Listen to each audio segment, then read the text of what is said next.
கர்த்தருடைய பரிசுத்த நாமத்திற்கு மகிமை உண்டாவதாக. கடந்த முறை வெளிப்படுத்தின விசேஷத்தினுடைய 6ஆம் அதிகாரத்தை நாம் தியானித்து முடித்தோம். 4ஆம் அதிகாரத்திலே ஆண்டவர் கேருபீன்களை வைத்து நியாயம் தீர்க்கிறார் என்று சொல்லி நாம் பார்த்தோம். 5ஆம் அதிகாரத்திலே ஒரு சுருள் உள்ளும் புறமும் எழுதப்பட்டு அது 7 முத்திரைகளால் முத்திரிக்கப்பட்டிருக்கிறது. அதை திறப்பதற்கு ஆட்டுக்குட்டியான ஒருவரால் மட்டுமே முடியும் என்று சொல்லி பார்த்தோம். அந்த ஆட்டுக்குட்டியினுடைய இரத்தத்தினால் நாம் மீட்கப்பட்டிருக்கிறோம் என்பதையும் தியானித்தோம். அப்படி ஆட்டுக்குட்டியானவர் முத்திரைகளை உடைக்கிறார் என்று சொல்லும் பொழுது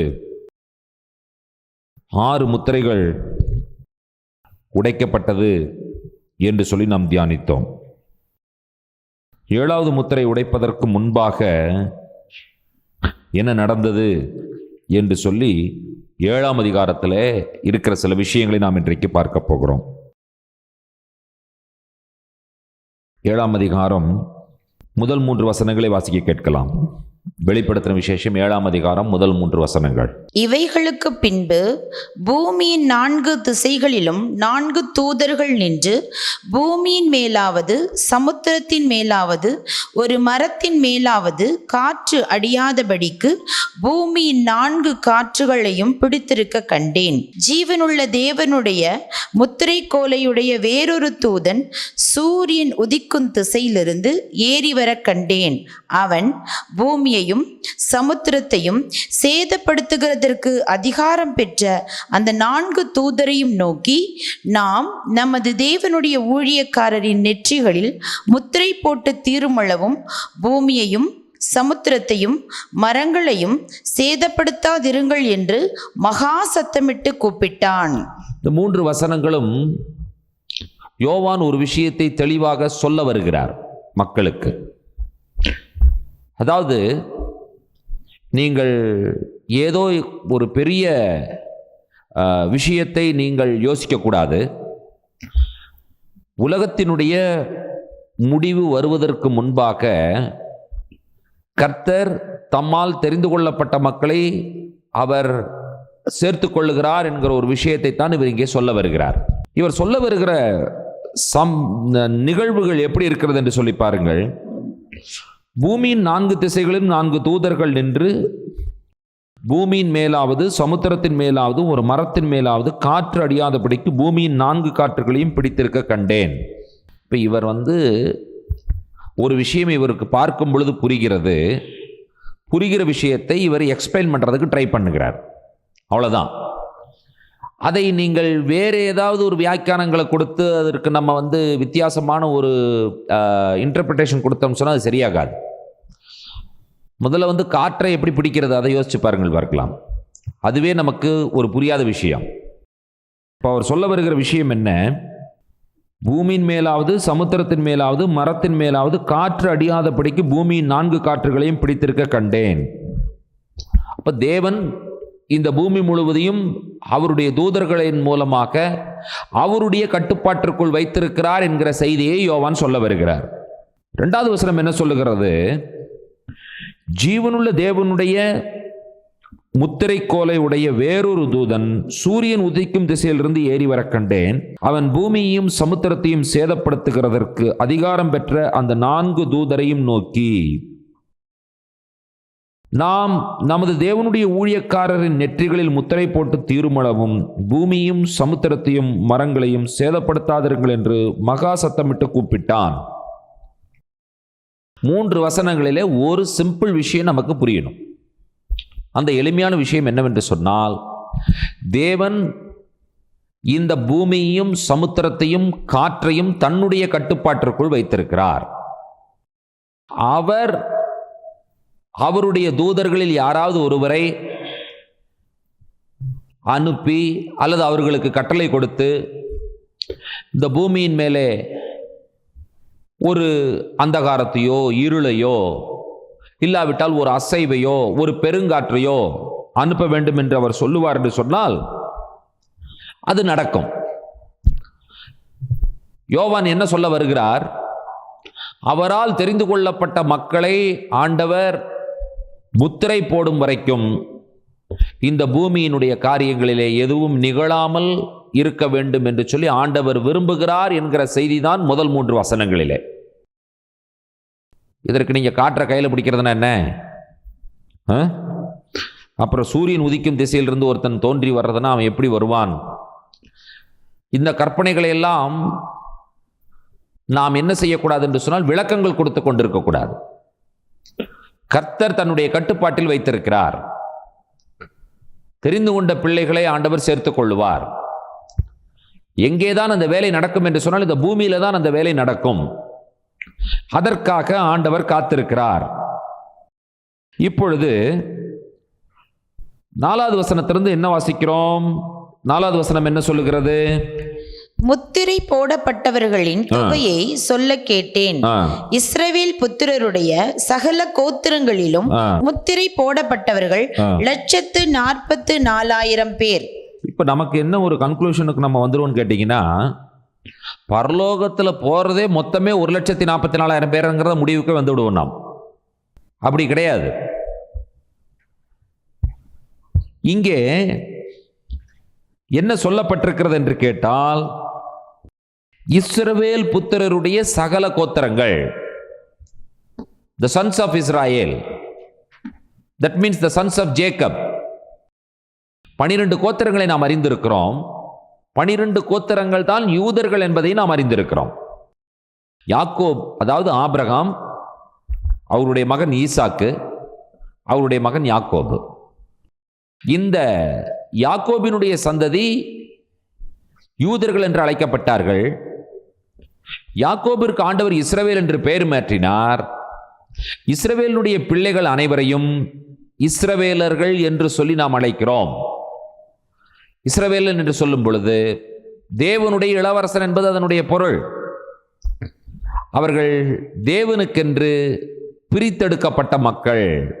எதற்காக பிரித்தெடுக்கப்பட்ட மக்கள் என்று சொன்னால், பிரித்தெடுக்கப்படாத மக்களை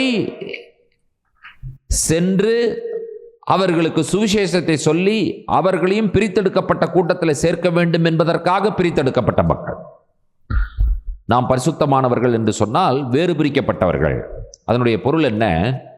வேறு பிரிக்கப்படாத மக்களை போய் சந்தித்து அவர்களையும் வேறு பிரித்து கூட்டிக் கொண்டு வர வேண்டும் என்பதற்காக நாம் வேறு பிரிக்கப்பட்டவர்கள், பரிசுத்தமானவர்கள். ஆகினாலே பலரும் பல வியாக்கியானங்களை கொடுப்பார்கள். இந்த 144,000 பேர் மட்டும்தான் மணவாட்டி என்று சொல்லி எல்லாம் சொல்லுவார்கள். அவைகளெல்லாம் முற்றிலும் தவறான வியாக்கியானங்கள். ஆண்டவராய் இயேசு கிறிஸ்துவினுடைய மணவாட்டி என்று சொல்லும் பொழுது யூதனும் புறஜாதியும் என்பதை நீங்கள் மறந்துவிடக்கூடாது. ஆதியிலே ஆண்டவர் அந்த திட்டத்தை வைத்திருந்தார். சிலர் என்ன சொல்லுவார்கள் என்று சொல்லி பார்த்தீர்கள் என்று சொன்னால், யூதர்களை ஆண்டவர் விலக்கி விட்டார். கர்த்தர் புறஜாதிகள் மேலே அன்பு கூர்ந்தார். யூதன் ஆண்டவரை ஏற்றுக்கொள்ளவில்லை, இயேசு கிறிஸ்துவை ஏற்றுக்கொள்ளவில்லை. வசனம் என்ன சொல்லுகிறது? அவர் தமக்கு சொந்தமானவர்களிடத்தில் வந்தார், சொந்தமானவர்களோ அவரை ஏற்றுக்கொள்ளவில்லை, அவரை புறம் தள்ளினார்கள். ஆகினால தேவன் தன்னுடைய முகத்தை யூதர்களிடத்திலிருந்து புறஜாதிகளிடத்திற்கு திருப்பி விட்டார் என்று சொல்லி சொல்லுவார்கள். ஆனால் அது தவறு. ஆதியிலேயே யூதன் என்றும் புறஜாதி என்றும் இல்லை.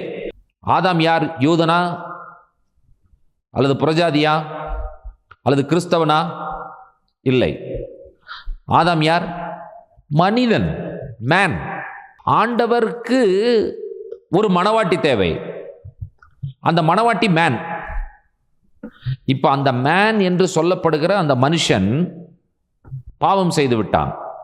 இப்போ அந்த பாவத்தை அவனிலே நிவர்த்தி செய்து அவனைத்தான் திரும்ப திருமணம் செய்யணும். கர்த்தருடைய பிளான் எப்படி இருக்குன்னு பாருங்க. ஒரு மனிதனை ஆண்டவர் உண்டாக்கினார், அவருடைய மணவாட்டியாக உண்டாக்கினார்.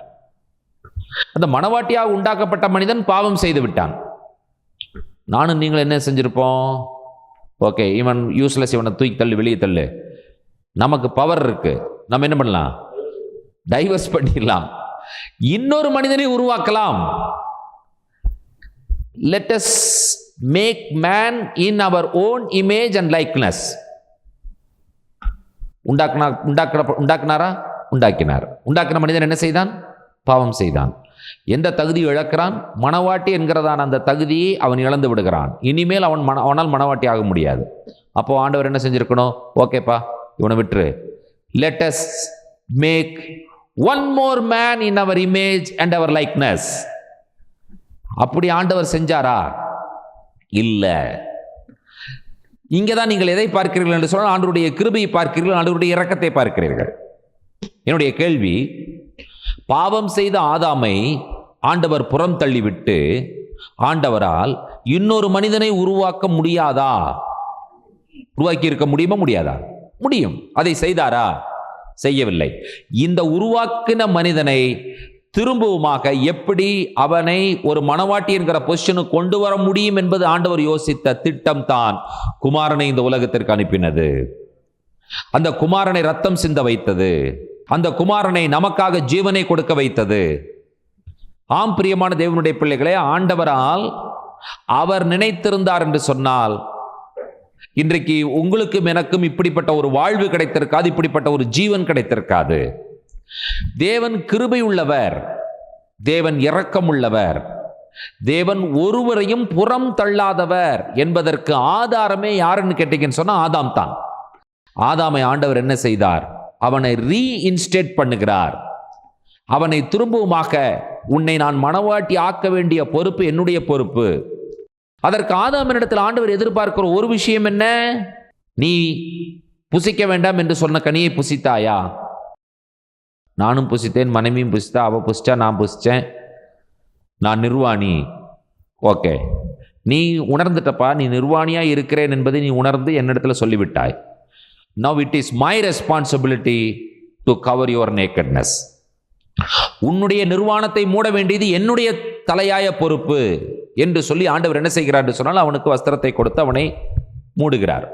அப்ப என்னுடைய கேள்வி என்னவென்று சொன்னால், ஆதாமை ஆண்டவர் உண்டாக்கி, ஆதாமை உண்டாக்கின பிறகு ஆதாமுக்கு ஆண்டவர் யூதன்கிற பெயர் வைத்தாரா, அல்லது புறஜாதி என்கிற பெயரை வைத்தாரா, அல்லது கிறிஸ்தவன் என்கிற பெயரை கொடுத்தாரா? இல்லை.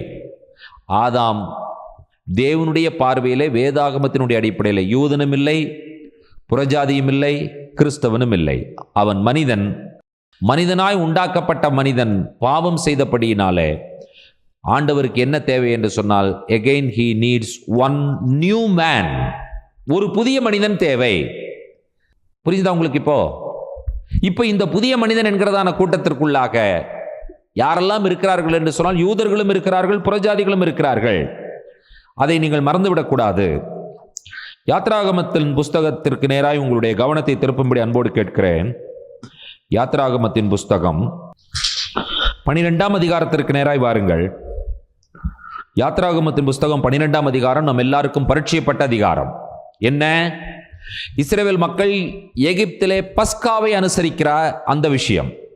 கர்த்தர் சொன்ன நியமத்தின்படி பஸ்கா அனுசரிக்கப்படுகிறது எகிப்திலே. எகிப்திலே பஸ்காவை அனுசரித்து விட்டு அவர்கள் எகிப்து விட்டு வெளியே வருகிறார்கள். அற்புதமான ஒரு கணக்கு அங்கே கொடுக்கப்படுகிறது.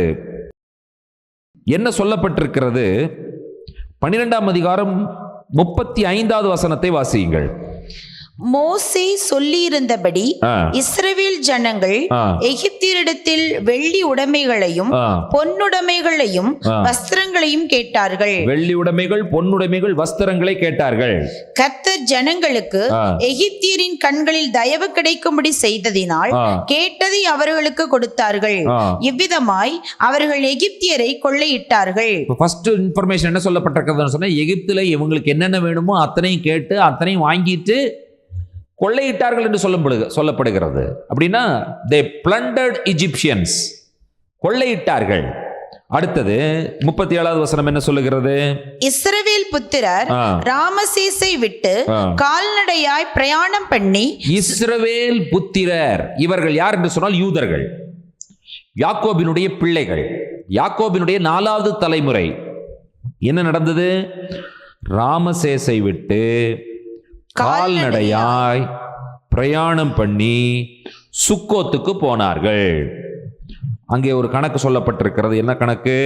அவர்கள் பிள்ளைகள் தவிர 6 லட்சம் புருஷராய் இருந்தார்கள். 6 லட்சம் புருஷராய் இருந்தார்கள். இப்போ கால்குலேஷன் போடும் பொழுது இந்த இஸ்ரவேல் புத்திரர் மொத்தம் 30 லட்சம் இருக்கலாம் என்கிற ஒரு கணக்கு. 30 லட்சத்திற்கு குறையாது, 30 லட்சத்திற்கு அதிகமானவர்கள் தான். இப்ப நம்ம என்ன நினைச்சிட்டு இருக்கிறோம், 30லிருந்து 40 லட்சம் மக்கள் வெளியே போனார்கள், 30லிருந்து 40 லட்சம் மக்கள் வெளியே போனார்கள் தான் நம்ம பேசிட்டு இருக்கோம். ஆமாவா இல்லையா? நம்ம என்ன சொல்லிட்டு இருக்கோம், எகிப்தை விட்டு எத்தனை மக்கள் வெளியே போனார்கள்? 30லிருந்து 40 லட்சம் மக்கள். 30லிருந்து 40 லட்சம் மக்கள் வெறும் யூதர்கள் மட்டும்தான். அடுத்த வசனத்தை படிச்சு பாருங்க. அவர்களோடு கூட யாரோடு கூட? இஸ்ரவேல் மக்களோடு கூட, யூதர்களோடு கூட பல ஜாதியான ஜனங்கள் அநேகர் போனதுமன்றி மிகுதியான ஆடு மாடுகள் முதலான மிருக ஜீவன்களும் போயிற்று. ஆதியிலேயே யூதன் எவ்வளவு பேர் போனான் என்கிற ஒரு கணக்கு இருக்கிறது. அவனோடு கூட புறஜாதி எவ்வளவு பேர் போனார்கள் என்கிற கணக்கு இல்லை. யூதன் கணக்குக்குள்ள வந்து விடுகிறான். புறஜாதி என்று சொல்லும் பொழுது உலகம் முழுவதும் பரவி இருக்கிறபடினாலே அவர்களுக்கு எப்பொழுதுமே கணக்கே கிடையாது.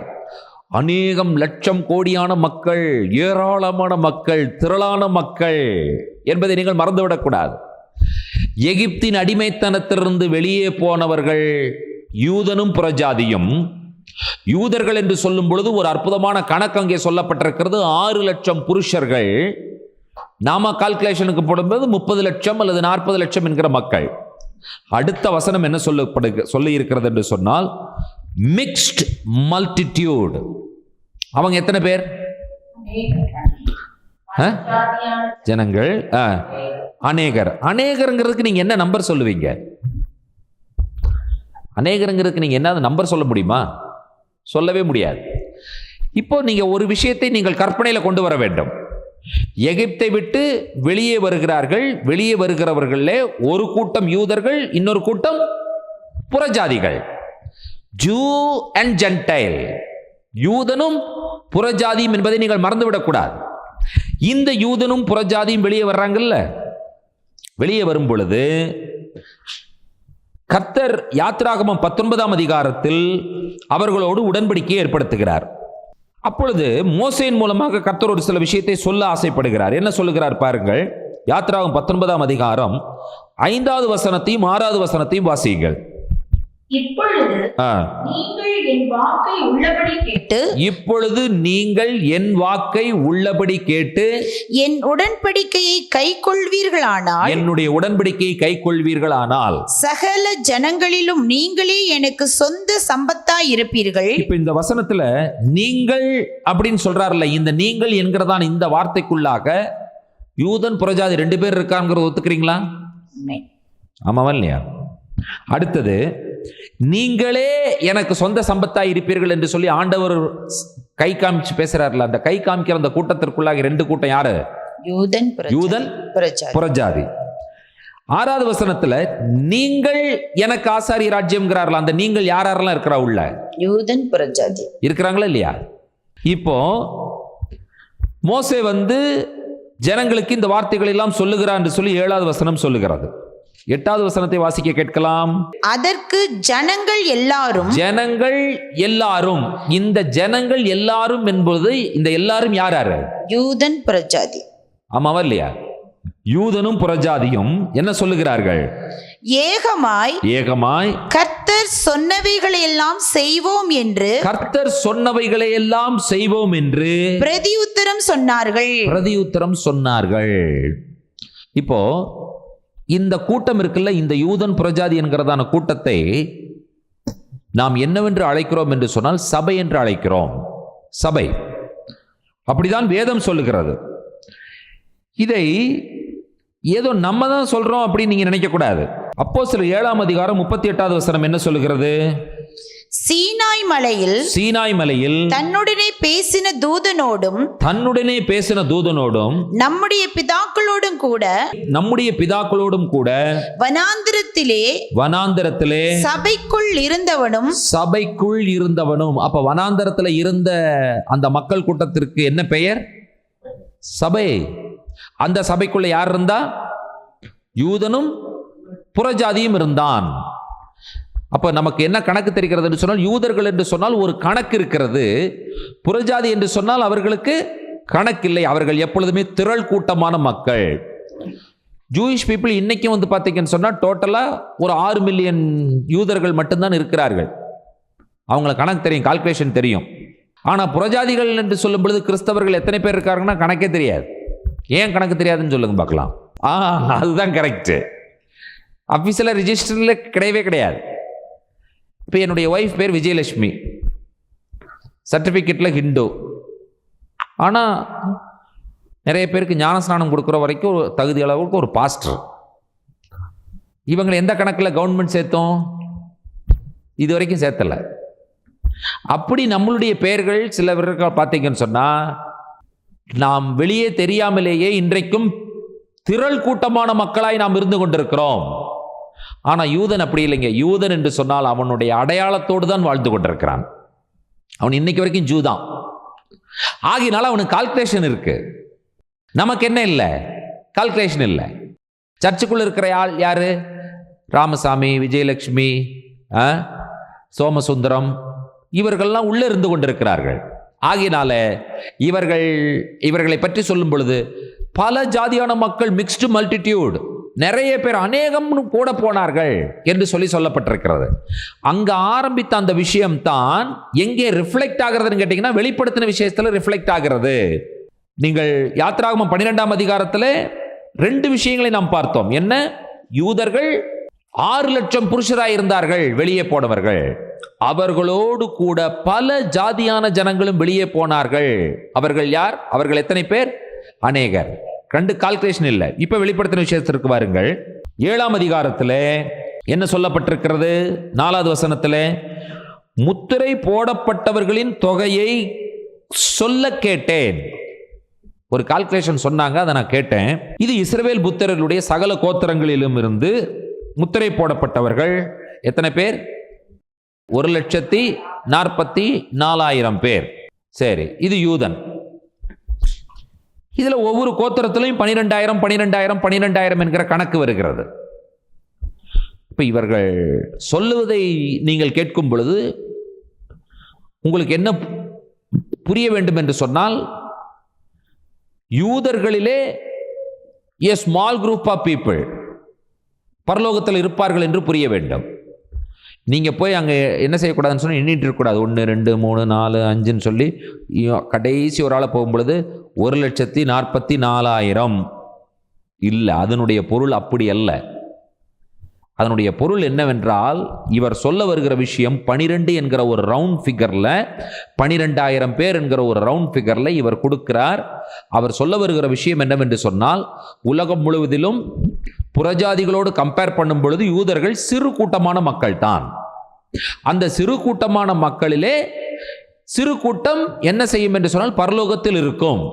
அந்த கம்பேரிட்டிவா இந்த ஜனங்களை சொல்லுவதற்காக சொல்லப்பட்ட நம்பரே ஒழிய நீங்கள் எக்ஸாக்டா பரலோகத்தில் 1,44,000 பேர் தான் இருப்பார்கள் யூதர்கள் என்று சொல்லி நீங்கள் நினைக்க கூடாது. A small group of people. That's what he wants to convey. இப்போ 8வது வசனம் வரைக்கும் 12 கோத்திரங்களிலே இருக்கிற விஷயத்தில் நபர்களை சொல்லிவிட்டார்கள். 9வது வசனத்தை வாசித்து பாருங்கள். 9வது வசனம், இவைகளுக்கு பின்பு, இந்த முத்திரை போடப்பட்டவர்கள் இத்தனை பேர் இருக்கிறார்கள். இவைகளுக்கு பின்பு நான் பார்த்தபோது இதோ சகல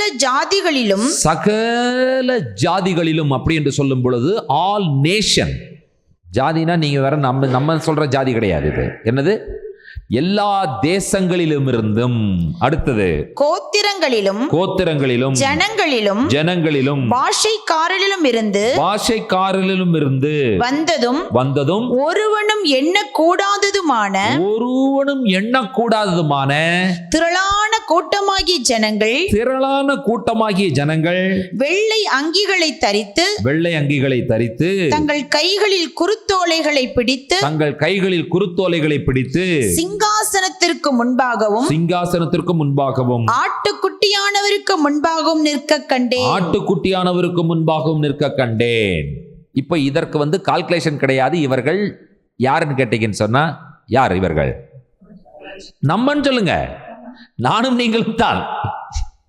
அதுதான மகிழ்ச்சி. நம்ம அப்படி சொன்னா தானே நமக்கு சந்தோஷமா இருக்கும். இதுக்கு எண்ணிக்கையே கிடையாது.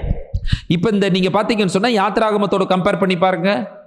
எகிப்தின் அடிமைத்தனத்திலிருந்து வெளியே வரும் பொழுது யூதர்கள் எத்தனை பேர்? 6 லட்சம் புருஷர்கள். அவர்களோடு கூட போன பல ஜாதியான மக்களுக்கு என்ன நம்பர்? அநேகர். அவங்களுக்கு நம்பர் கிடையாது. அங்கே ஆரம்பித்த விஷயம் எங்க ரிஃப்ளெக்ட் ஆகிறது என்று சொன்னால் வெளிப்படுத்தின விஷயத்தில் ரிஃப்ளெக்ட் ஆகிறது. 6 லட்சம் புருஷர்கள், பல ஜாதியான ஜனங்கள் அநேகர். அப்படின்னா இவனுக்கு கவுண்ட் பண்ண முடியல. சரி விட்டுரு, இந்த போய் கவுண்ட் பண்ணி என்னைக்கு கவுண்ட் பண்ணிட்டு இருப்ப? அவனை கால்குலேஷன்ல கொண்டு வந்துட்டான். யூதர்கள் கால்குலேஷனுக்குள்ள வந்துடுறாங்க. புறஜாதிகள் கிறிஸ்தவர்களாகி நாம் கால்குலேஷனுக்குள்ள வர முடியறதில்ல. காரணம் என்னன்னு கேட்டீங்கன்னு சொன்னா உள்ளுக்குள்ள இருக்கிறது யாரு? ராமசாமி, சோமசுந்தரம், மகேந்திரன், விஜயலட்சுமி, அன்னபூரணி, இதெல்லாம் உள்ள இருக்கு. இவர்கள் என்ன பண்றாங்க? இயேசுவே ஆண்டவர், இயேசுவே ஆண்டவர், இயேசுவே ஆண்டவர், இயேசுவே ஆண்டவர் என்று சொல்லுகிற மக்கள். ஆமென். அதுதான் இங்க ரிஃப்ளெக்ட் ஆகிறது. இதுல இருக்கிற இந்த ஒரு பெரிய ஒரு மோசமான விஷயம் என்னன்னு கேட்டீங்கன்னு சொன்னா, திருச்சபைக்குள்ள உட்கார்ந்து கொண்டு வேதத்தை படித்துக் கொண்டிருக்கிற நாம் சொல்லுகிற ஒரு விஷயம் என்னன்னு கேட்டீங்கன்னா, யூதன் அவனை ஆண்டவர் தள்ளிவிட்டார், அவன் இனிமேல் உள்ளே வர முடியாது. ஆகினால ஆவிக்குரிய யூதர்கள், ஆவிக்குரிய இஸ்ரவேலர்கள் நாங்கள் தான். அதுல இந்த 1,44,000 பேர் என்று சொல்லுகிறவர்கள் மட்டும்தான் மணவாட்டி. அதற்கு பிறகு இந்த பல ஜாதியான பல பாஷைக்காரரான மக்கள் என்று சொல்லுகிறவர்கள் எல்லாரும் மணவாட்டியினுடைய தோழிகள். இப்ப யூதர்கள் எங்க? அவனை விட்டுட்டார் ஆண்டவர், அவன் முடிஞ்சது கதை. அப்ப அந்த மணவாட்டிக்கு தகுதியாக வேண்டும் என்று சொன்னால் நீ எப்படி இருக்கணும்? அவங்ககிட்ட தான் கேட்கணும். நமக்கு அந்த பாயிண்ட்ஸ் எல்லாம் சொல்ல வராது இல்லையா? நீ இப்படி எல்லாம் இருந்தால் நீ யாருக்கு தகுதியாவாய்? மணவாட்டிக்கு என்கிற தகுதியாவாய். அப்படி இல்லை அப்படின்னு சொன்னா நீ என்னவா மாறலாம்? மணவாட்டிக்கு தோழிகளாக மாறலாம் நீ. அப்போ வெளிப்படுத்துகிற விசேஷம் 7ஆம் அதிகாரத்தில் சொல்லப்பட்ட 1,44,000 பேர் மணவாட்டிகள். இவர்கள் யார்? புறஜாதிகள், கிறிஸ்தவர்கள். அதற்கு பின்னால் வருகிற மக்கள் திரளான கூட்டம் யாரு? இயேசுவை ஏற்றுக்கொண்டவர்கள், ஆனால் மணவாட்டிகள் கிடையாது, மணவாட்டியினுடைய தோழிகள். இப்ப இவர்கள் எங்கெங்க இருப்பார்கள் அப்படின்னு கேட்டீங்கன்னா, மணவாட்டி எங்க இருப்பார்னா சியோன்ல இருப்பார். மணவாட்டியினுடைய தோழிகள் எங்க இருப்பார்கள்னா புதிய பூமியில் இருப்பார்கள். இதெல்லாம் நான் சொல்ற விளக்கம் நினைக்காதீங்க தயவு செய்து. நீங்க நான் இதெல்லாம் சொல்லல, இப்படியெல்லாம் கதை சொல்லுகிற ஆட்கள் இருக்கிறார்கள். ஆகியனால அதை நம்பாதீர்கள் என்று உங்களுக்கு சொல்ல வருகிறேன். இது ஒரு கூட்டம் என்ன சொல்லுகிறார்கள்? யூதர்களை ஆண்டவர் புறந்தள்ளி விட்டார். இல்லைங்க, ஆண்டவர் யூதனோடு ஏற்படுத்தின உடன்படிக்கை ஆண்டவர் இன்றைக்கும் மறக்காமல் நினைவு கூர்ந்து கொண்டிருக்கிறார். ரட்சிப்பு யூதர்கள் வழியாய். ஆமாவா இல்லையா? இயேசு இல்லாமல் ரட்சிப்பு இல்லை. அந்த இயேசு கிறிஸ்து யூதர்கள் வழியாய் வந்தார். 2 கோத்திரம் திரும்பி வந்தது. எந்தெந்த கோத்திரம் திரும்பி வந்தது? யூதா கோத்திரம், அடுத்தது பென்யமின் கோத்திரம். இந்த 2 கோத்திரம் திரும்பி வந்தது. மீதி 10 கோத்திரத்துக்கு என்ன பேருன்னு கேட்டீங்கன்னா லாஸ்ட் ட்ரைப்ஸ், தொலைந்து போனவர்கள் என்று சொல்லி. தொலைந்து போனவர்கள் தான் உங்களுக்கு பேரு, லாஸ்ட் ட்ரைப்ஸ். நீங்க ஒரு வசனத்தை படிங்க, லூக்கா எழுதின சுவிசேஷத்திற்கு வாருங்கள், 2ஆம் அதிகாரம் 36வது வசனத்தை வாசியுங்கள். ஆசேருடைய கோத்திரத்தாலும் ஆசேருடைய கோத்திரத்தாலும் பானுவேலின் குமாரத்தியுமாகிய அன்னாள் என்னும் ஒரு தீர்க்கதரிசி இருந்தாள். அவள் கன்னி பிராயத்தில் விவாகமானது முதல் 7 வருஷம் புருஷனோடே வாழ்ந்தவளும் அதிக வயது சென்றவளுமாயிருந்தாள். அவள் ஒரு விதவை. 37வது வசனம். ஏறக்குறைய 84 வயதுள்ள அந்த விதவை தேவாலயத்தை விட்டு நீங்காமல் இரவும் பகலும் உபவாசித்து ஜெபம் பண்ணி ஆராதனை செய்து கொண்டிருந்தாள். நான் சொல்லுகிற விஷயத்தை, சரித்திரத்தை உங்கள் முன்பாக கொண்டு வந்தால் நான் சொல்ற இந்த விஷயம் உங்களுக்கு புரியும். மொத்தம் 12 கோத்திரம். 10 கோத்திரங்கள் சேர்ந்து உருவாக்கினது வடக்கு ராஜ்யம். 2 கோத்திரங்கள் சேர்ந்து உருவானது தெற்கு ராஜ்யம். இந்த வடக்கில் உருவான 10 ராஜ்யங்களும் அசீரியர்களால் சிறைப்பிடிக்கப்பட்டு அசீரியர்களோடு சம்பந்தம் கலந்தவர்களாய் மாறினார்கள். அப்படி உருவான ஒரு கலப்பு ஜாதிக்கு சமாரியர்கள் என்று பெயர். அதற்கு பிறகு யூதா பென்யமீனோடு கூட சேர்ந்து பாபிலோன் என்கிறதான அந்த தேசத்திலே ஆட்சி செய்கிற நேபுகாத்நேச்சரால் சிறைப்பிடிக்கப்பட்டு சிறையிருப்பிற்கு போனவர்கள் யூதா கோத்திரம், பென்யமீன் கோத்திரம். கரெக்டா நான் சொல்றது? ஓகே. இப்ப இந்த அசிரியர்களோடு சம்பந்தம் கலந்த இந்த 10 கோத்திரம் திரும்பி தேசத்திற்கு வந்ததா? இல்லை. அவர்கள் என்ன ஆனார்கள்? அவர்களுக்கு பேரு காணாமல் போன கோத்திரங்கள். The 10 lost tribes, காணாமல் போன 10 கோத்திரங்கள். இந்த 2 கோத்திரம் என்ன பண்ணினா திரும்பி வந்துருச்சு. இந்த 2 கோத்திரம் திரும்பி வந்துதான் என்ன செய்தார்கள் என்று சொன்னால், எருசலேமினுடைய அலங்கத்தை கட்டினார்கள், எருசலேமினுடைய தேவாலயத்தை கட்டினார்கள். கட்டப்பட்ட தேவாலயத்தை திரும்பவுமாக கிரேக்கர்கள் பிடித்து பன்றி பலி செலுத்தின பொழுது அந்த தேவாலயத்தை திரும்பவும் மீட்டார்கள். திரும்பவுமாக ஆண்டவருக்கென்று பலி செலுத்துகிற அந்த முறைமைகளை கொண்டு வந்தார்கள். அதற்கு பிறகு ஆண்டவராய் இயேசு கிறிஸ்து அந்த யூதா கோத்திரத்தில் பிறந்தார். இப்போ ஆச்சரியமான விஷயம் என்னன்னா, இந்த யூதா கோத்திரத்தில் பிறந்த ஆண்டவராய் இயேசு கிறிஸ்துவை பார்ப்பதற்கு ஆசேர் கோத்திரத்தில் இருக்கிற ஒரு பெண்ணை ஆண்டவர் தயார் பண்ணி வச்சிருக்காரு. ஆசேர் கோத்திரம் என்ன ஆச்சு? காணாமல் போனது. One of the 10 lost tribes. அப்போ இவளுக்கு வயசு 84. அப்போ 84, அப்போ ஆண்டவர் அப்பதான் பிறந்திருக்காரு இல்லையா? அப்போ almost she was waiting for 84 years. இவர்கள் போனது எப்போ? அதாவது இவர்கள் சிறையிருப்புக்கு, அதாவது அசீரியர்களால் சிறைப்பிடிக்கப்பட்டது எப்பொழுது அப்படின்னு கேட்டீங்கன்னு சொன்னா, கிமு 600, கிமு 500 சில்லறையில அசீரியர்கள் போகிறார்கள், 600ல பாபிலோனுக்கு யூதா போகிறது. அப்போ கர்த்தரால் தெரிந்தெடுக்கப்பட்ட மக்கள் காணாமல் போன அந்த கோத்திரத்தில் இருந்தாலும் இந்த ஒரு ஃபேமிலி ஏறத்தாழ 500 ஆண்டுகளாக சர்வைவ் ஆயிட்டே இருந்திருக்கிறது என்பது எத்தனை பேருக்கு ஆச்சரியமா இருக்கிறது? நான் சொல்ற கால்குலேஷன் புரியுதா உங்களுக்கு? ஆல்மோஸ்ட் 500 இயர்ஸ் அந்த ஐடென்டிட்டி மாறாம ஆசேர் கோத்திரத்தில் இருந்து அவர்கள் கர்த்தருக்கென்று வைராக்கியமாய் வாழ்ந்து சமாரியர்களோடு சம்பந்தம் கலக்காமல், ஒருவேளை அவர்கள் அசிரியர்களால் சிறைப்பிடிக்கப்பட்ட பொழுதும் கூட ஏதோ ஒரு ஃபேமிலி 500 வருடங்களாக அவர்கள் பக்தியோடு வாழ்ந்த காரணத்தினால் ஆசேர் கோத்திரத்தில் இருக்கிற ஒரு பெண்மணியினால் ஆண்டவராய் இயேசு கிறிஸ்துவை, மேசியாவை பார்க்க முடிந்தது. மேசியாவாய் இயேசு கிறிஸ்துவை துதிக்க முடிந்தது, ஸ்தோத்தரிக்க முடிந்தது. இப்போ 38வது வசனத்தை வாசியுங்கள். லூக்கா 2:38. அவளும் அந்நேரத்திலே வந்து நின்று கர்த்தரை புகழ்ந்து எருசலேமிலே மீட்பு உண்டாக காத்திருந்த யாவருக்கும் அவரை குறித்து பேசினாள். இப்போ she was talking to all the people, those who are waiting for the redemption of the Israel. எப்படி இருக்கும் என்பதை யோசித்து பாருங்கள். உங்களாலும் என்னாலும் கற்பனை செய்து பார்க்க முடிகிறதா? கர்த்தரால் ஒரு குடும்பம் ஆசேர் கோத்திரத்திலிருந்து 500 ஆண்டுகளாக பாதுகாக்கப்பட்டு வந்து அந்த ஆசேர் கோத்திரத்தில் இருக்கிற பெண்மணியினால் மேசியாவை பார்க்கவும், மேசியாவை துதிக்கவும், மேசியாவை ஸ்தோத்தரிக்கவும் கர்த்தரால் மீட்பிற்காக காத்திருந்த எருசலேமின் மக்களுக்கு அவரை குறித்து சொல்லவும் ஒரு விதவையை ஆண்டவரால் ஆயத்தப்படுத்த முடிந்தது. அதுவும் காணாமல் போன ஒரு கோத்திரத்தில் இருந்து. ஆமென். இப்ப யூதர்கள் சிதறடிக்கப்பட்டிருக்கிறார்கள். இந்த 10 கோத்திரங்கள் எங்கே இருக்கிறார்கள்? இந்தியாவிலே, ஐரோப்பாவிலே, அமெரிக்காவிலே, ஆஸ்திரேலியாவிலே. அவர்கள் இல்லாத இடங்களே கிடையாது. இப்ப இவர்கள் எல்லாரையும் ஆண்டவர் சேர்த்துத்தான் என்ன செய்ய முடியும் என்று சொன்னால், அந்த 12 கோத்திரங்களே ஒவ்வொரு கோத்திரத்திற்கும் 12,000 12,000 12,000 என்று முத்திரை போட முடியும். அவர்கள் முடிஞ்சிட்டாங்க. அவர்கள் தொலைந்து போய்விட்டார்கள். அவர்கள் ஆண்டவரை ஏற்றுக்கொள்ளவில்லை, இயேசுவை ஏற்றுக்கொள்ளவில்லை. ஆகினால ஆண்டவர் அவனை புறந்தள்ளி விட்டார். இது யாருடைய கூற்று? வேதம் தெரியாதவர்கள், வேதம் அறியாதவர்கள். இன்னைக்கு நம்ம டிக்ளைன்ல போயிட்டு இருக்கிறோம். இன்னைக்கு யூதன் வளர்ந்து கொண்டிருக்கிறான். அவனை அசைக்க முடியாத ஒரு மாபெரும் ஆதிக்க சக்தியாக அவன் உருவாக்கி கொண்டிருக்கிறான். திருச்சபை எடுத்துக்கொள்ளுங்கள். திருச்சபை இன்னைக்கு ஷேலோல போயிட்டு இருக்கு.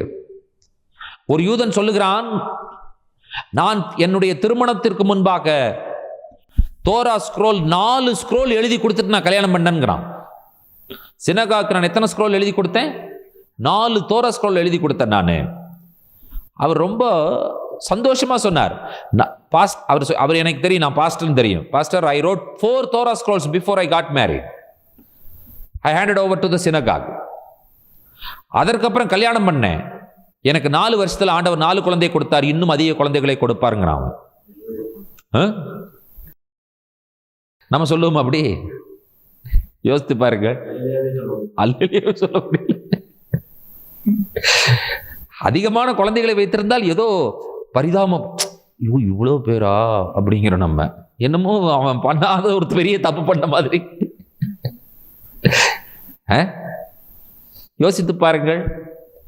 யூதனுடைய அந்த ஒற்றுமைக்கும் அவனுடைய வளர்ச்சிக்கும் என்ன காரணம்? ஒரே ஒரு விஷயம். நான் பலமுறை இஸ்ரேல் தேசத்திற்கு போயிருக்கிறேன்.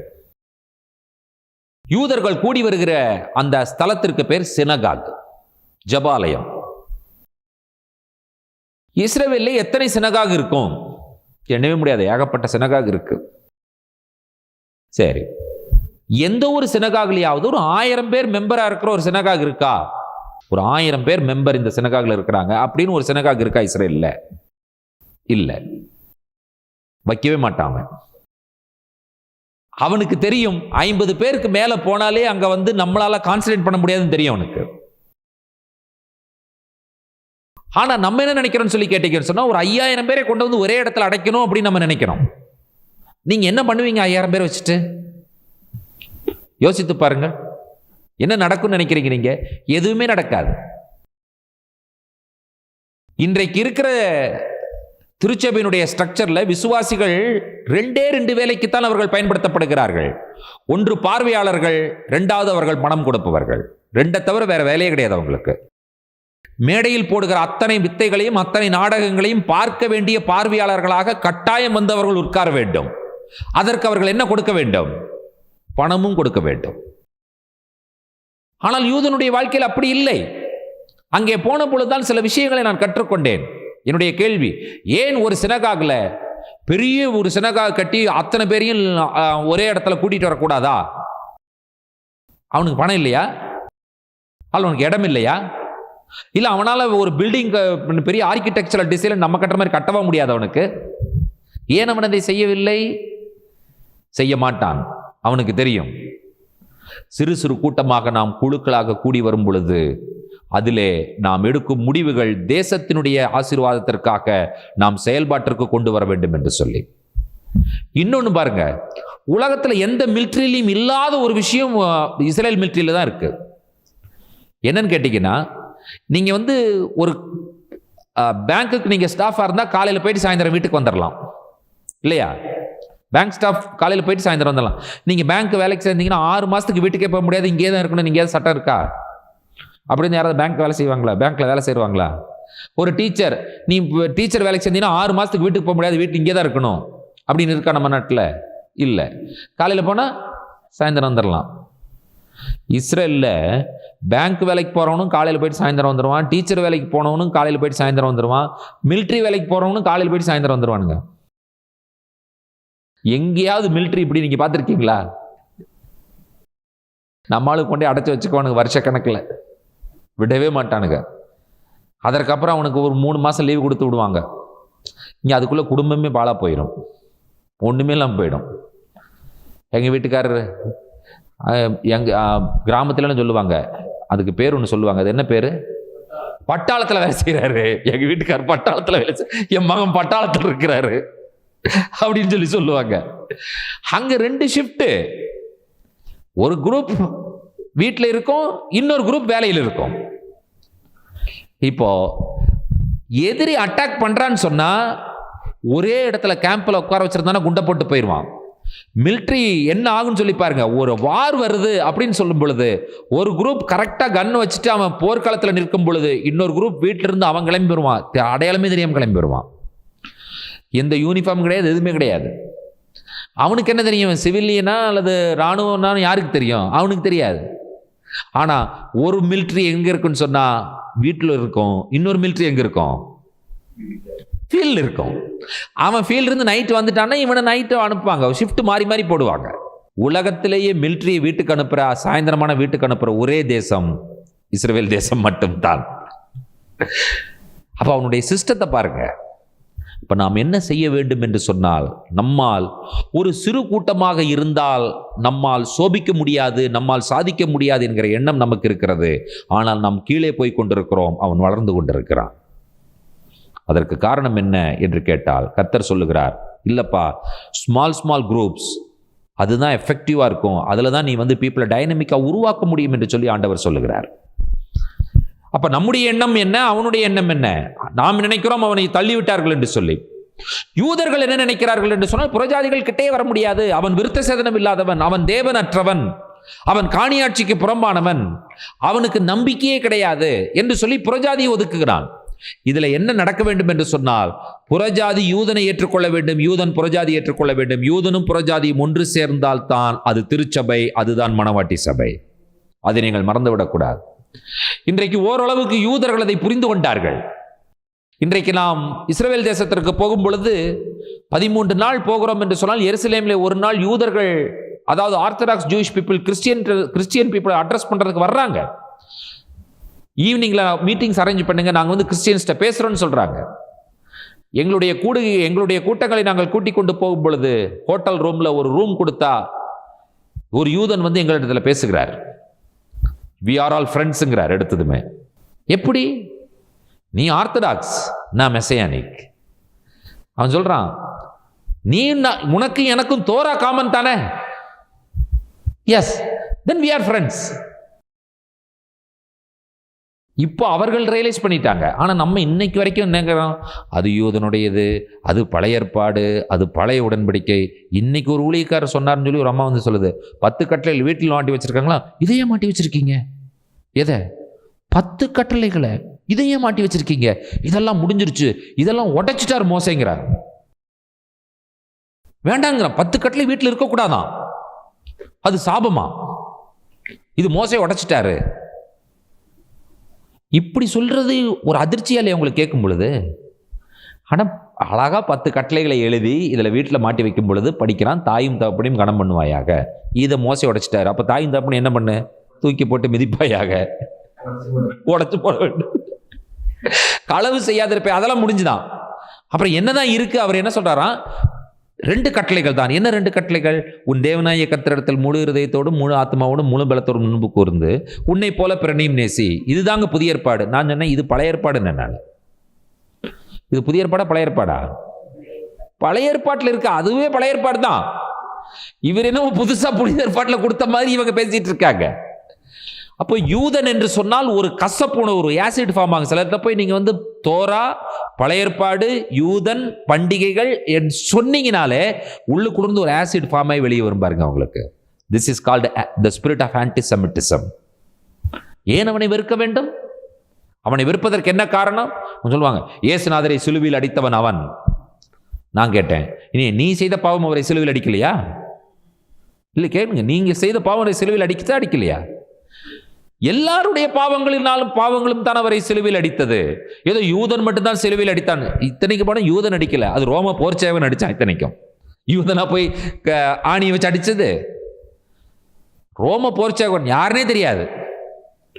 அவனுக்கு ஆர்டர், அவன் அடிச்சுட்டான், அவ்வளவுதான். யூதர்கள் அவரை சிலுவையில் அடித்தார்கள், யூதர்கள் அவரை வெறுத்தார்கள், யூதர்களால் தான் இயேசு மரணித்தார். சரிப்பா, யூதர்கள் தான் இயேசு மரணம் அடைந்தார். அப்போ அவனாவது இந்த விஷயத்தை செஞ்சதுனால தான் உனக்கு எனக்கு ரட்சிப்பு வந்தது, அப்படியாவது பாரு. நீ அது கூட உனக்கு பார்வை இல்லையே. அப்போ வெறுப்பு, எந்த வெறுப்புன்னு கேட்டீங்கன்னு சொன்னா, யூதனுக்கு அவன் கிறிஸ்தவன், அவன் புறஜாதி, அவன் ஆகாது. இவனுக்கு என்னன்னு கேட்டீங்கன்னு சொன்னா, இவன் யூதன், இவன் ஆகாது. அதாவது கிறிஸ்தவர்கள் முதல் பெர்சிக்யூட் பண்ணப்பட்டது யூதர்கள் தான் கிறிஸ்தவர்களை முதல் துன்புறுத்தினது. எந்த கிறிஸ்தவர்களை துன்புறுத்தார்கள் சொல்ல, யூத கிறிஸ்தவர்களை துன்புறுத்தினார்கள். பவுல் யாரு? யூதன். பவுல் யாரை துன்பப்படுத்தினான்? கிறிஸ்தவர்களை. அந்த கிறிஸ்தவர்கள் யாரு? யூதர்கள். அதற்கப்புறம் தான் பவுல் என்ன பண்ணாருன்னு சொன்னா, இயேசுவை ஏற்றுக்கொண்டு இந்த இயேசு கிறிஸ்துவுக்காக இனிமேல் நான் அடி வாங்குறேன்னு சொல்லி அடி வாங்கினது. அப்போ ஒரு பெரிய வெளிச்சம் நமக்கு கிடைத்திருக்கிறது. என்ன வெளிச்சம் என்று சொன்னால்,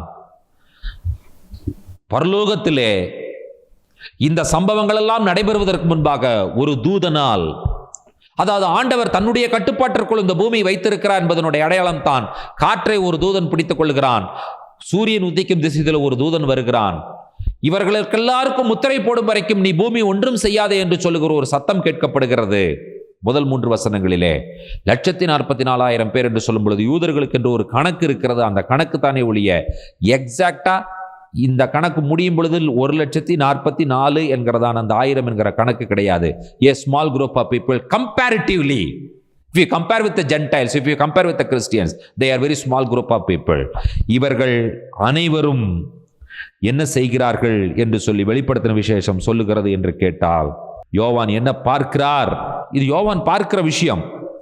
அதாவது நீங்கள் எங்கிருந்து படிக்க வேண்டும் என்று சொன்னால் யோவான் வெளிப்படுத்த 4ஆம் அதிகாரம் 1வது வசனம் என்ன சொல்லுகிறது? இவைகளுக்கு பின்பு இதோ பரலோகத்தில் திறக்கப்பட்டிருந்த ஒரு வாசலை கண்டேன். திறக்கப்பட்ட பரலோக வாசலுக்குள்ளாக பார்க்கிற காட்சிகள் இவைகள் எல்லாம்.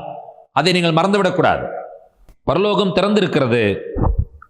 அப்ப திறந்திருக்கிற பரலோகத்தில் ஃபர்ஸ்ட் அவர் பார்க்கிற விஷயம் என்னவென்று சொன்னால், ஒரு நியாய தீர்ப்பு வெளிப்பட போகிறது என்பதுதான் ஃபர்ஸ்ட் காட்சி 4ஆம் அதிகாரத்தில். 5ஆம் அதிகாரத்தில் பரலோகத்தில் என்ன பார்க்கணும்னா, ஒரு சிங்காசனத்தினுடைய ஒருத்தர் உட்கார்ந்திருக்கிறவருடைய கையிலே ஒரு சுருள் இருக்கிறது. அந்த சுருளில் எழுதப்பட்டிருக்கிறது. அது 7 முறை முத்திரிக்கப்பட்டிருக்கிறது. 7 சீல்ஸ் அப்படின்னா அது அவ்வளவு லாக்கா இருக்குதுன்னு அர்த்தம். அவ்வளவுதான். அந்த அளவுக்கு அது லாக் பண்ணப்பட்டிருக்கிறது. அதை யாராவது திறக்க முடியுமா? ஒருத்தருமே திறக்க முடியறதுக்கு தகுதி இல்லை. யார் மட்டும் திறக்க தகுதியானவர்? ஆட்டுக்குட்டியானவர் மட்டுமே திறக்க தகுதியானவர்.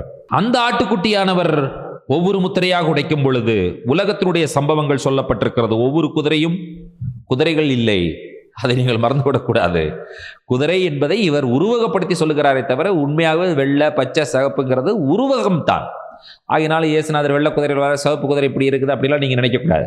ஒருவேளை யோவான் இப்பொழுது இருந்திருப்பார் என்று சொன்னால் அவர் எதை சொல்லியிருப்பார்னு சொல்லி கேட்டீங்கன்னு சொன்னா, ஒரு டேங்க், மிலிட்ரி டேங்க் சொல்லியிருப்பார். பச்சை கலர் மிலிட்ரி டேங்க், வெள்ளை கலர் மிலிட்ரி டேங்க், கருப்பு கலர் மிலிட்ரி டேங்க், மங்கின நிறமுள்ள ஒரு மிலிட்ரி டேங்க்னு சொல்லியிருப்பார். ஏன்னா அந்த காலத்தில் டேங்க் இருந்துச்சா? இந்த மிலிட்ரி டேங்க் தெரியுமில்ல, நான் சொல்றது உங்களுக்கு புரியுதா? டேங்க் இருந்ததா? இல்லை. எதில் தான் போவார்கள்? குதிரையில் தான் போவார்கள். எந்த ஒரு ராஜாவிட்ட அதிக குதிரைகள் இருக்கிறதோ அவன் அதிக பலம் உள்ளவன். ஆகினால இவர் குதிரையை சொல்லுகிறார். அதற்காக நீங்கள் கருப்பு கலர்ல ஒரு குதிரையை வரைஞ்சிட்டு இந்த குதிரை மேல தான் இருக்கிறார் அப்படின்னு சொல்லி நீங்க நினைக்க கூடாது. ஓகே. சோ 6 முத்திரைகள் உடைக்கப்படுகிறது. 6 முத்திரைகள் உடைக்கப்படும். அதுல ஒவ்வொன்றா லாஜிக்கா வருது. என்னன்னு கேட்டீங்கன்னு சொன்னா, நான் சூப்பர் பவரா இருக்கணும்னு நினைக்கிறது உண்டு. ஃபர்ஸ்ட் குதிரை. அப்படி சூப்பர் பவரா இருக்கணும்னு சொன்னா அவன் போரிட வேண்டும். அது 2வது குதிரை. போரிட்டால் யுத்தம் வந்தால் பஞ்சம் வரும். அது 3வது குதிரை. பஞ்சம் வந்தால் மரணம் வருது 4வது குதிரை. இது யாருக்கு தெரியாதுங்க? யாருக்கு தெரியாதுன்னு சொல்லுங்க. இதுக்கு என்ன விளக்கம் வேணும் உங்களுக்கு? எந்த விளக்கம் யாருமே சொல்லணுங்கிற அவசியமே கிடையாது. அதனால நீங்க என்ன செய்யக்கூடாது? குதிரை பார்த்து பயந்து விடக்கூடாது. ஓகே. இப்போ யூதன் புறஜாதி என்கிறதான கூட்டம் இருக்கிறது. இந்த யூதனும் புறஜாதியும் சேர்ந்து என்ன செய்கிறார்கள் என்று சொன்னால், ஆண்டவரை தொழுது கொள்ளுகிறார்கள். இவர்கள் யார் என்கிற கேள்விக்கு பதில் சொல்லப்படுகிறது. 14வது வசனத்தை வாசியுங்கள். அதற்கு நான், ஆண்டவனே அது உமக்கு தெரியும் என்றேன். அப்பொழுது அவன், இவர்கள் மிகுந்த உபத்திரவத்திலிருந்து வந்தவர்கள், இவர்கள் தங்கள் அங்கிகளை ஆட்டுக்குட்டியானுடைய இரத்தத்திலே தோய்த்து வெளுத்தவர்கள். அதாவது ஒரு விஷயத்தை திருச்சபை முழுவதுமாய் புரிந்து கொள்ள வேண்டும், முழுவதுமாய் அறிந்து கொள்ள வேண்டும். அது என்னன்னு கேட்டீங்கன்னு சொன்னா, இயேசுநாதர் சொன்ன வார்த்தைகள் நிதர்சனமான உண்மையான வார்த்தைகள். இந்த உலகத்தில் உங்களுக்கு உபத்திரவங்கள் உண்டு, ஆனாலும் திடன் கொள்ளுங்கள், நான் உலகத்தை ஜெயித்தேன். உபத்திரவங்களின் வழியாய் நாம் கடந்து வரும் பொழுது மட்டும்தான் இந்த கூட்டத்தில் சேர முடியும். இன்றைக்கு கேட்கிறதான சுகபோகமான வாழ்க்கையும் சுகபோகமான பிரசங்கங்களும் சுகபோகமான ஒரு உயர்தரமான ஒரு லக்ஸூரியஸ் லைஃப் நீ வாழ்வை என்று சொல்லுகிற வார்த்தைகளும் வேதத்திற்கு பொருந்தாது, வேதத்தோடு ஒத்து வராது. பவுல் என்ன சொல்லுகிறார்? நான் பசியாயிருந்தேன், நான் பட்டினியாயிருந்தேன். அப்படின்னா பிசிக்கலாக எனக்கு சாப்பாடு கிடைக்கல. அதனுடைய பொருள் என்ன? ஆமாப்பா, இன்றைக்கு மார்னிங் கிடைக்க வேண்டிய பிரேக்ஃபாஸ்ட் எனக்கு கிடைக்கல. பட் கடவுள் எப்படியாவது இந்த விஷயத்தை எனக்கு சர்வை பண்ணுவதற்கு ஆண்டவர் எனக்கு உதவி செய்தார். அந்த வாழ்க்கை ஒரு அற்புதமான, அதிசயமான, ஆச்சரியமான வாழ்க்கை. ஆனால் இன்றைக்கு எப்படிப்பட்ட ஒரு கிறிஸ்தவ உலகத்தில் நாம் வாழ்கிறோம் என்று சொல்லி நீங்களும் நானும் சொல்லி தெரிய வேண்டும் என்கிற அவசியமே இல்லை. நம்ம எல்லாரும் கேட்கிற பிரசங்கங்களை தெரியும் உங்களுக்கு. எதற்காக வாக்குத்தத்தங்களை சொல்லுகிறார்கள், எதற்காக இந்த விஷயங்களை சொல்லுகிறார்கள் என்கிற விஷயம் உங்களுக்கு தெரியும். ஆனால் இந்த மக்கள் இவர்கள் யார்? உபத்திரவத்திலிருந்து வந்தவர்கள். அப்படி சொல்லப்பட்டிருக்கிறதா? இல்லை, மிகுந்த உபத்திரவத்திலிருந்து வந்தவர்கள். அடுத்தது, தங்கள் அங்கிகளை ஆட்டுக்குட்டியானுடைய இரத்தத்திலே தோய்த்து வெளுத்தவர்கள். அடுத்தது அவர்களை பற்றி சொல்லும் பொழுது 16வது வசனம் என்ன சொல்லப்பட்டிருக்கிறது? இவர்கள் இனி பசி அடைவதும் இல்லை, இனிமேல் பசி அடைவதும் இல்லை, இனி தாகம் அடைவதும் இல்லை, இனிமேல் தாகம் அடைவதும் இல்லை, வெயிலாவது உஷ்ணமாவது இவர்கள் மேல் படுவதும் இல்லை. அப்போ இனினா இதற்கு முன்னால் எப்படி பசி, இதற்கு முன் இனி தாகம் அடைவதில்லை, இதற்கு முன்னால் எப்படி? இனிமேல் இவர்கள் மேல் வெயில் படுவதில்லை, இதற்கு முன்னால் எப்படி இருந்தார்கள்? ஆனால் இதை சொன்னால் ஏற்றுக்கொள்வார்களா? யாராவது ஏற்றுக்குவாங்களா? அதை முதல்ல சொல்லுங்க. ஏற்றுக்கொள்ள மாட்டார்கள். இன்றைக்கு இருக்கிற மென்டாலிட்டியில் இருக்கிற பீப்புள் யாருமே ஏற்றுக்கொள்ள மாட்டார்கள். அந்த காலத்தில் வைராக்கியமாய் கிறிஸ்துவுக்காக வாழ வேண்டும். அப்படி வாழ்ந்தால் எனக்கு எதுவும் கிடைக்காவிட்டாலும் பரவாயில்லை, நான் வாழ்வேன். எங்கள் அப்பாவை பற்றி சொன்ன சாட்சியை நான் சொல்கிறேங்க. அவனிங்க நான் பல முறை சொல்லியிருக்கிறேன், திரும்பவும் சொல்லுகிறேன். அவர் ஒருத்தர் இருந்தார். அவர் வந்து பார்த்தீங்கன்னு சொன்னால் ரெவென்யூ டிபார்ட்மெண்ட்டில் வேலை செஞ்சுட்டு இருந்தவர்.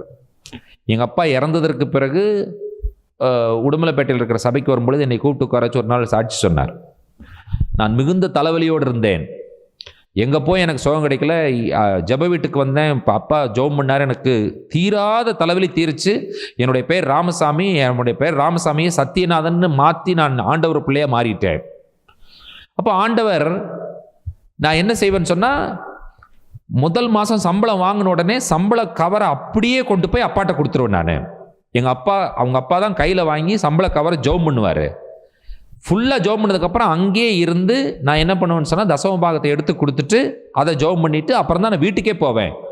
Office to the church, search to the house. இப்படி தான் என்னுடைய வாழ்க்கை இருந்தது.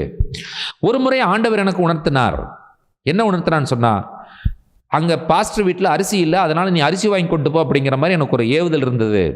அப்போ நான் அரிசி வாங்கிட்டு பாஸ்டர் வீட்டுக்கு, உங்கள் அப்பா வீட்டுக்கு வந்தேன். அவர் சொன்னார், ஐயா இப்படி எனக்கு ஆண்டவர் ஏவுனா நான் அரிசியோடு வந்திருக்கிறேன், இதை வாங்கிக்கோங்க. உங்கள் அப்பா சொன்ன வார்த்தை, உங்கள்கிட்ட ஆண்டவர் கொடுக்க சொல்லியிருக்கார் தம்பி. அவர் ஆண்டவர் என்கிட்ட வாங்க சொன்னா தான் வாங்க, வெயிட் பண்ணுன்ட்டாரு. வேற வழி இல்லை. ஜெபம் பண்ணி அதுக்கப்புறம் நான் ஜெபம் பண்ணி பார்க்குறேன். கர்த்தர் எனக்கு வாங்குறதுக்கு அனுமதி கொடுத்தால் நான் வாங்குவேன், இல்லாட்டி நீ கொண்டு வந்தது நீ எடுத்துகிட்டு போயிரு. அப்போ இவருக்கு மனசுக்குள்ளே அடிச்சுக்குது, ஆண்டவர் என்கிட்ட சொன்னது உண்மைதானா?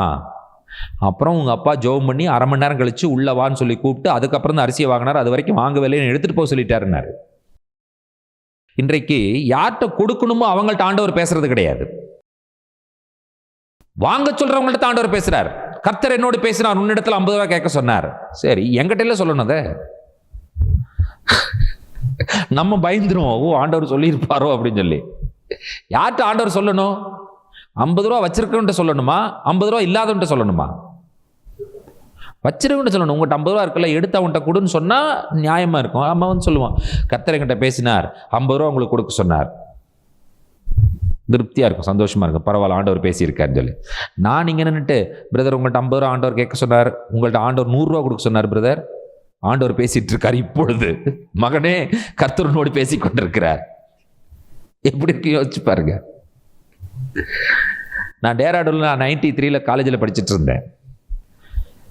அப்போவெல்லாம் ஃபோன் கிடையாது. லெட்டர் போட்டால், இங்கே லெட்டர் போட்டால் 15 நாள் ஆகும் அங்கே லெட்டர் வந்து சேர்றதுக்கு. அதுக்கப்புறம் 4 லெட்டர் போட்டோன்னா திரும்ப 15 நாள் ஆகும் இங்கே லெட்டர் வர்றதுக்கு. அப்போ ஒரு மாதத்துக்கு 2 கம்யூனிகேஷன் தான். ஒரு கம்யூனிகேஷன் இங்கிருந்து வரும், அங்கிருந்து ஒரு கம்யூனிகேஷன் வரும். அந்த ஒரு லெட்டரை வந்து இவங்களுக்கு எழுதுறதுக்கு ஒரு நாள் தாமதிச்சுட்டாங்கன்னு சொன்னால் அடுத்த இன்னும் அப்படி நாள் தள்ளிட்டே போயிட்டு இருக்கும். அப்போது இங்கிருந்து பணம் அனுப்புவாங்க, 50 ரூபா அனுப்புவாங்க. 2 மாதத்துக்கு ஒருக்கா 3 மாதத்துக்கு ஒருக்கா 50 ரூபா 100 ரூபா அனுப்புவாங்க. 2-3 மாதமாக பணமே அனுப்பலை எனக்கு. சனிக்கிழமையானால் நாங்கள் வெளியே போகிறதுக்கு எங்களுக்கு பர்மிஷன் இருக்குது. போய் ஹேர் கட் பண்ணிவிட்டு எங்களுக்கு தேவையான ஃபைல்ஸு, புக்ஸு, இந்த பேப்பர் அதெல்லாம் வாங்கிட்டு நாங்கள் சனிக்கிழமை சாயந்தரம் வெளியே வருவோம். அன்னைக்கு ஒரு நாள் அப்பா பயங்கர விடுதலைப்பா. காலையில் 8 மணிக்கு எழுதி வச்சுட்டு போயிடுவோம். எங்கே போகிறோம், ஹேர் கட் பண்ணுறோம் அப்படின்னு சொன்னால் லஞ்சு வேண்டாம். அப்புறம் அங்கே போய் அந்த காலத்தில் வந்து பார்த்தீங்கன்னு சொன்னால் இந்த திபெத்தியன் பார்டரில் இந்த மோமோஸ் எல்லாம் கிடைக்கும். இப்போ தான் இங்கே மோமோஸ் வந்திருக்கு. அந்த காலத்தில் அங்கே மோமோஸ் கிடைக்கும். ₹1 4 மோமோஸ் கொடுப்பான். வாங்கி உட்காந்து சாப்பிட்டு அப்படியே ஒன்றுமே இல்லைனாலும் அப்படியே பஜார் சுற்றி பார்த்துட்டு சாயந்தரம் 5 மணிக்குள்ளே வரணும்னா அந்த 5 மணிக்கு தான் உள்ளே வருவோம். இப்படி நான் 2 மாசமா வெளியவே போகலை. சனிக்கிழமை ஏன்னா கையில் காசு இல்லை. என் கூட படிக்கிற பையன் உங்களுக்கு தெரியும் அஜய், நீங்கள் பார்த்துருக்கீங்களா? அஜய் பார்க்கல. சத்தீஸ்கரில் இன்னைக்கு மிஷினரியை ஊழியம் செஞ்சுட்ருக்கார். அவராக வந்தார். பக்தர், ஐ ஹவ் பீன் வாட்சிங் you for 2 months. You are not going outside on Saturdays. I know that you do not have money. Take this ₹50. Now you go out and cut your hairs and come பேக்னு ₹50 என்கிட்ட கொடுக்குறாங்க கையில். நான் கேட்கவும் இல்லை, ஒன்றுமே பண்ணலை. அவனாக கொண்டு வந்து கொடுத்தான்.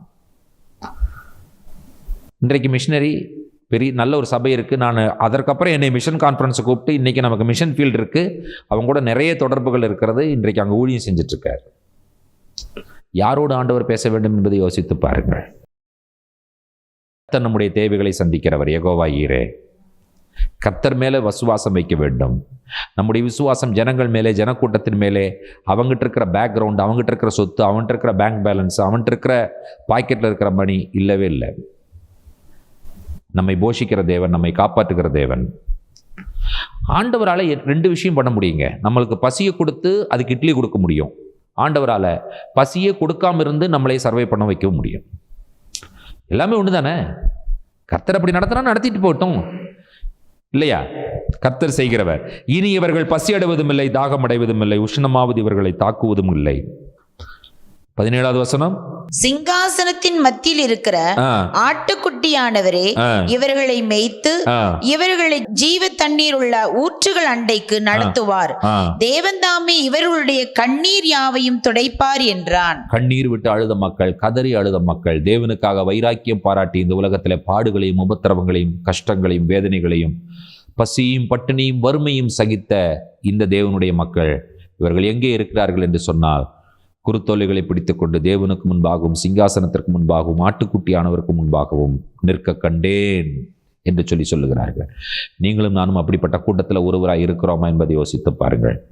பணத்திற்காக ஓட வேண்டாம், புகழுக்காக ஓட வேண்டாம், பெயருக்காக ஓட வேண்டாம். நம்முடைய வாழ்க்கையிலே இவைகளெல்லாம் அழிந்து போகிற மாயை.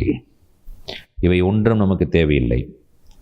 இன்றைக்கு மக்களுடைய நிலைமை என்னன்னு கேட்டிங்கன்னு சொன்னால், எப்படியாகிலும் ஒரு ஃபோட்டோ எடுத்து அதை நாம் ஃபேஸ்புக்கில் போட்டு விட வேண்டும், வாட்ஸ்அப்பில் போட்டு விடணும், நமக்கு இவ்வளோ மக்கள் இருக்கிறார்கள் என்பதை உலகம் அறிந்து கொள்ள வேண்டும் என்று சொல்லி நினைக்கிறார்கள். ஒன்றை புரிந்து கொள்ளுங்கள், நாம் யாரையும் பரலோகத்துக்கு கூட்டிகிட்டு போக முடியாது, நம்மளையும் யாரும் பரலோகத்துக்கு கூட்டிகிட்டு போக முடியாது. நாம் தேவனோடு ஐக்கியப்பட்டு வாழ்ந்தாலுடைய அதில் வேற வழியே கிடையவே கிடையாது. என்றைக்கு நம்முடைய முடிவு வரும் என்று சொல்லி யாராலும் அறிந்து கொள்ள முடியாத ஒரு சூழ்நிலையில் நாம் இருக்கிறோம். அதற்கு முன்பாக கர்த்தருக்காகவே வைராக்கியமாய் வாழ வேண்டும் என்கிறதான ஒரு வைராக்கியத்தோடு வாழ்வோம். எதையெல்லாம் ஆண்டவர் வேண்டாம் என்று வெறுக்கிறாரோ அவைகள் வேண்டாம் என்று சொல்லுகிற ஒரு தீர்மானத்திற்கு வருவோம். வேதம் சொல்லுகிறபடியான ஒரு வாழ்க்கையை நான் வாழ்வேன் என்கிற ஒரு தீர்மானத்தை நாம் எடுக்கும் பொழுது, உலகம் நம்மை போற்றாமல் இருக்கலாம், உலகம் நம்மை நல்லவன் என்று சொல்லாமல் இருக்கலாம், நமக்கு பேர் கிடைக்காமல் இருக்கலாம், புகழ் கிடைக்காமல் இருக்கலாம், ஒருவேளை நமக்கு அடையாளங்கள் கூட இல்லாமல் இருக்கலாம். இவர்கள் கொடுக்கிற அடையாளத்தினால் நமக்கு என்ன பிரயோஜனம்? இவர்கள் பேசுகிற அந்த புகழ்ச்சியான வார்த்தைகளால் நாம் என்ன சாதித்து விட போகிறோம்? அவைகள் எதை நமக்கு கொடுத்து விட போகின்றன? ஒருவேளை என்ன செய்யலாம் என்று சொல்லி பார்த்தீர்கள் என்று சொல்லலாம், 100 கொடுக்கிறோம், 1000 கொடுக்கிறோம், 1000 கொடுக்கிறோம், 10,000 கொடுக்கலாம். ஆனால் 100 கொடுக்கிறவன் 1000 கொடுப்பதாலேயோ, 1000 கொடுப்பவன் 10,000 கொடுப்பதாலேயோ, 10,000 கொடுக்கணும் 1,00,000 கொடுப்பதாலேயோ நமக்கு ரட்சிப்பை தேடித்தர முடியாது. நம்மை ரட்சிக்கிறவர் ஆண்டவராய் இயேசு கிறிஸ்து மட்டுமே. இந்த உலகத்திலே நமக்கு எது முக்கியமான தேவை என்று சொன்னால், கிறிஸ்து கொடுக்கிற விலையேறப்பெற்ற ரட்சிப்பு, விலையேறப்பெற்ற மீட்பு தான் நமக்கு தேவை என்பதை அறிந்தவர்களாய் உணர்ந்தவர்களாய் அனுபவிப்போம் என்று சொன்னார். திறந்திருக்கிற பரலோகத்தை பார்த்தேன், அதிலே சிங்காசனத்தை பார்த்தேன், சிங்காசனத்தில் ஒருவர் வீற்றிருக்கிறார், அவரை சுற்றி 24 தூதர்கள் இருக்கிறார்கள். வெளிவட்டத்திலே, உள்வட்டத்திலே 4 தூதர்கள் இருக்கிறார்கள். அவர்கள் சிங்காசனத்திலிருந்து இடிமுழக்கங்களும் மின்னல்களும் அக்கினி தீபமும் புறப்பட்டு வருகிறதை கண்டேன். அந்த சிங்காசனத்தில் வீற்றிருக்கிறவருடைய கையிலே ஒரு சுருள் வைக்கப்பட்டிருக்கிறது வலது கரத்திலே. அது 7 முத்திரைகளால் முத்திரிக்கப்பட்டு உள்ளும் புறமும் எழுதப்பட்டிருக்கிறது. அவைகளை திறந்து வாசிக்கிற ஒருவன் உண்டா என்று பார்த்த பொழுது வானத்திலும் இல்லை, பூமியிலும் இல்லை, பூமியின் கீழும் இல்லை. யார் தகுதியானவர் இந்த சுருளை திறந்து வாசிப்பதற்கு? எல்லாரை போலவும் மனுஷனாக பிறந்து சோதனைகளை சகித்து சோதனைகளை வென்று பாவத்தை வென்ற ஒரு நபர் தான் தகுதியானவர். அவர் யார்? ஆட்டுக்குட்டியானவர். அந்த ஆட்டுக்குட்டியானவர் என்ன செய்கிறார் என்று சொன்னால், முத்திரைகளில் முதலாவது முத்திரையை உடைக்கிறதை பார்த்தேன். அப்பொழுது தேசத்திலே சூப்பர் பவர் ஆக வேண்டும் என்று சொல்லுகிற போராடுகிற தேசத்தை நான் பார்த்தேன். அதற்காக 2வது முத்திரை உடைக்கும் பொழுது அதற்காக யுத்தம் பண்ணுகிற கூட்டத்தை பார்த்தேன். அப்பொழுது 3வது முத்திரை உடைத்த பொழுது யுத்தத்தினால் பஞ்சம் வருவதை நான் பார்த்தேன். 4வது முத்திரை உடைத்த பொழுது அந்த பஞ்சத்தினால் மரணம் அடைந்தவர்களை பார்த்தேன். அடுத்தது 5, 6 முத்திரைகளை உடைக்கும் பொழுது நான் கண்ட காட்சி என்னவென்று சொன்னால், கிறிஸ்துவுக்காக வைராக்கியமாய் வாழ்ந்தவர்களுடைய அந்த அழுகையின் ஜெபத்தை பார்க்க முடிந்தது. நட்சத்திரங்களை உலுக்குகிற அந்த விஷயத்தை நான் 6வது முத்திரை உடைக்கும் பொழுது பார்த்தேன். பூமி அவருடைய கண்ட்ரோல் இருக்கிறதை பார்த்தேன். தொடர்ந்து நான் பார்த்த பொழுது காற்றை பிடிக்கிற தூதன், சூரியன் இருக்கிற திசையில் ஏறி வருகிற ஒரு தூதன், முத்திரை போடும் வரைக்கும் சமுத்திரத்தையாவது காற்றையாவது இந்த பூமியாவது ஒன்றும் செய்யாதே என்கிற சத்தத்தை கேட்டேன். கர்த்தர் அவருடைய கண்ட்ரோல் எல்லாம் வைத்திருக்கிறார் என்கிற காட்சியை பார்த்த பொழுது என்னுடைய கண்களிலே 2 காட்சிகள் தெரிகிறது. ஒன்று யூதன், இன்னொன்று புறஜாதி. இவர்கள் இருவரும் பரலோகத்திலே தேவனை துதிக்கிற காட்சியை நான் பார்த்தேன். அடுத்தது 7வது முத்திரை உடைக்கப்பட வேண்டும். அடுத்த வாரம் தியானிக்கலாம். கண்களை மூடுவோம். இவர்கள் யார்? ஆட்டுக்குட்டியானுடைய இரத்தத்தினாலும் சாட்சியின் வசனத்தினாலும் பிசாசை ஜெயித்தவர்கள். மிகுந்த உபத்திரவத்திலிருந்து வந்தவர்கள். தங்களுடைய வஸ்திரத்தை ஆட்டுக்குட்டியானுடைய இரத்தத்தில் தோய்த்தவர்கள். இனி இவர்கள் பசி அடைவதும் இல்லை, இனி இவர்கள் தாகமடைவதும் இல்லை. கல்வாரி சிலுவையிலே கிறிஸ்து நமக்காக எல்லாவற்றையும் செய்து முடித்திருக்கிறார். இரக்கத்தலை சூரியமுள்ள எங்கள் அன்பின் பரலோக பிதாவே, ஆசீர்வதிக்கப்பட்ட மாலை பொழுது உடைய கரத்தில் ஒப்புக் கொடுக்கிறோம். யூதர்களும் புறஜாதிகளும் தேவனுடைய சமூகத்தில் இருக்கிறார்கள் என்கிற காட்சியை திறந்திருக்கிற பரலோகத்தின் வழியாக, அந்த வாசல் வழியாக யோவான் பார்த்தார். எங்களுக்கு பெரிய மகிழ்ச்சி, பெரிய சந்தோஷம். அந்த கூட்டத்தில் நாங்களும் இருக்கிறோம் என்பது ஒரு பெரிய ஆசீர்வாதமான விஷயம். ஆண்டவரே, இவர்கள் யார்? மிகுந்த உபத்திரத்திலிருந்து வந்தவர்கள். தங்களுடைய வஸ்திரத்தை ஆட்டுக்குட்டியானுடைய இரத்தத்தில் தோய்த்து எடுத்தவர்கள். அது மட்டுமல்ல, இவர்கள் இனிமேல் பசி அடைவதும் இல்லை, தாகம் அடைவதில்லை, உஷ்ணம் இவர்கள் மேல் படுவதும் இல்லை. கர்த்தரே இவர்களை மேய்க்கிறார், கர்த்தரே இவர்களை வழி நடத்துகிறார். அந்த கூட்டத்தில் எங்களையும் சேர்த்துக்கொள்ள நீர் ஆண்டவரே எங்களுக்காக இந்த உலகத்தில் அவதரித்தீர், மரித்தீர், சிலுவையிலே அடக்கம் பண்ணப்பட்டீர், உயிரோடு எழுந்தீர். அந்த சிலுவை நாயகன் நாம் இயேசு கிறிஸ்துவை கொண்டாடுகிறோம், அவரை போற்றுகிறோம், வாழ்த்துகிறோம், வணங்குகிறோம். நீரே, இயேசுவே எங்களுடைய மீட்பர், இயேசுவே எங்களுடைய இரட்சகர், இயேசுவே எங்களுடைய வாழ்வு என்று சொல்லி அறிக்கை செய்கிறோம். வசனம் கேட்ட தேவனுடைய பிள்ளைகளை நிறைவாய் ஆசீர்வதியும். இந்த வாரம் முழுதும் உடைய பிள்ளைகளோடு கூட இருந்து வழி நடத்துவீராக. துதி கனமையும் உமக்கே ஏறெடுக்கிறோம். இயேசு கிறிஸ்துவின் வல்லமுள்ள நாமத்தில் வேண்டுகிறோம் பிதாவே, ஆமென். நம்முடைய கர்த்தராகிய இயேசு கிறிஸ்துவின் கிருபையும் பிதாவாகி தேவனுடைய அன்பும் பரிசுத்த தேவாவியானவருடைய அந்யோன்ய ஐக்கியமும் சிநேகமும் நம்ம நீரோடும் கூட கர்த்தருடைய வருகை பரியந்தம் நீடித்து நிலைத்திருப்பதாக. ஆமென். என் ஆத்துமாவே கர்த்தரை ஸ்தோத்திரி, என் முழு உடம்புடைய பரிசுத்த நாமத்தை ஸ்தோத்திரி. என் ஆத்துமாவே கர்த்தரை ஸ்தோத்திரி, கர்த்தர் செய்த சகல உபகாரங்களையும் மறவாதே. ஆமென், ஆமென், ஆமென். ஹல்லேலூயா. Praise the Lord. God bless you. கர்த்தர் உங்களை ஆசீர்வதிப்பாராக. ஸ்தோத்திரம்.